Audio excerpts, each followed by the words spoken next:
Hi girls and guys, welcome to my channel with a new topic, very interesting one, shared based on my own mistakes I have done in the past and the feedback I received from my therapist to correct these mistakes. So I'm gonna share with you four mistakes to avoid like during an interview, to avoid rejection and to have a successfully conducted interview, and what is the psychological implications of each one of them. So mistake number one: don't speak fast in interviews. Please don't.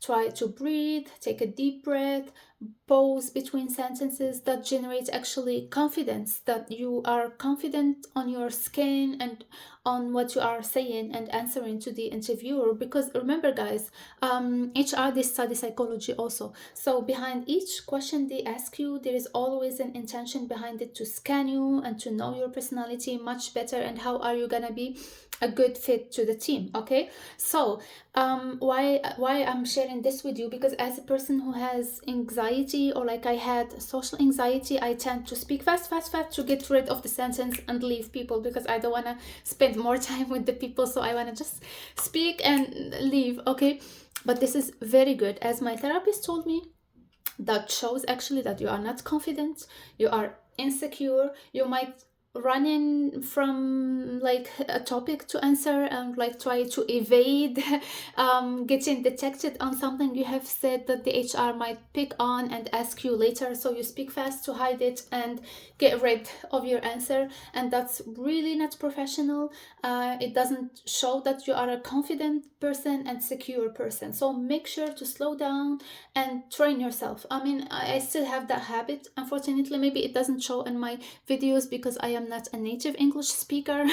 Like in Arabic I would be like speaking in 1.3 speed but in English I don't think in English, so I search for the words. But anyways, I try in the interview, because I'm so familiar with the topic, I tend to speak too fast, like I'm chit-chatting with my best friend. So now I'm like trying to take a deep breath, take pause. Like as a person, I used to even get irritated if someone like take long pauses. I'm like, can you already finish your sentence? But this is not good. I think if you see all the public speakers, people who does like TEDx conference, how they get your attention by speaking slowly and not speaking too fast. So that's mistake number one. Please avoid. Mistake number two: don't joke. Don't joke.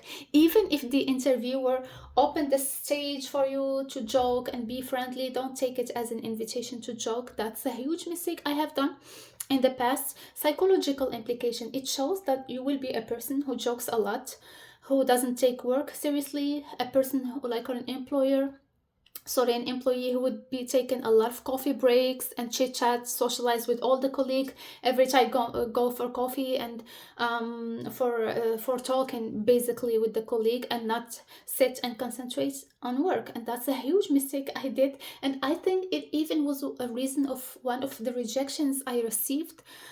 Because like I went through all the stages. It was the last invitation. They invited me for the office.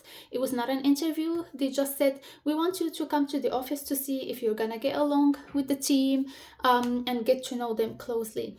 And my supposed future manager was way too nice, way too friendly, and I took it as, I mean, they wanted to know me, so I really was myself. Don't be yourself. Totally stay serious, stay focused, stay professional. It gives an impression that you are someone who will take work seriously and problems seriously, because I was over joking.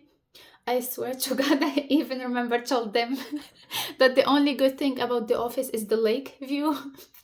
I don't know what was I thinking. I made a lot of jokes. I even told them, coming to the location today, I felt like I'm coming for a hike, because the place was like in the mountains, in the lake. And then I left the office and then it hit me. I was like, what the hell did I just do?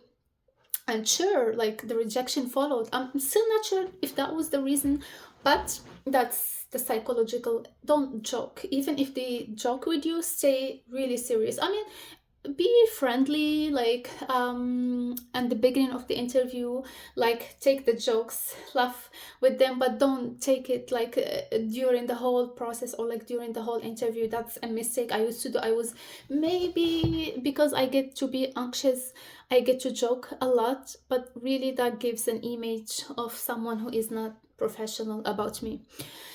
uh, third mistake to avoid, again, don't avoid eye contact, because psychological implication, again, it shows that you are lying and you have no trust in what you say in your own words. And because in psychology, if someone is lying a lot, they tend to avoid eye contact. It's human nature behavior.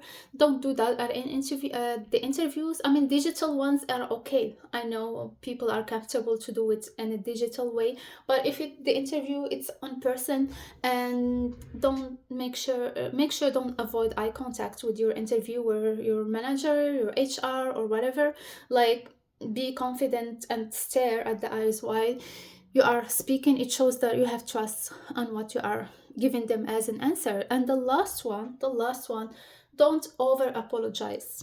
Don't minimize your achievements. Meaning, c'est-à-dire, like, if you speak about a project you do, don't say, yeah, I mean, I know it's not the biggest achievement, because usually they ask you this question: what is the biggest achievement in your career you are proud of? Don't say, well, I did that and that and that. I mean, it's not the biggest achievement, but it's something I'm proud of. No, always speak higher about even your smaller projects. Speak about it like with a volume, like show it as it's the biggest achievement you ever done in your career. It shows, again, it's all about confidence. Show, like, sell yourself with confidence. Sometimes people or like companies, they're not even looking in for the most expert, like someone with the highest expertise. Sometimes it's just about confidence. It shows that you're gonna save the situation, you're gonna find a way on solving problems.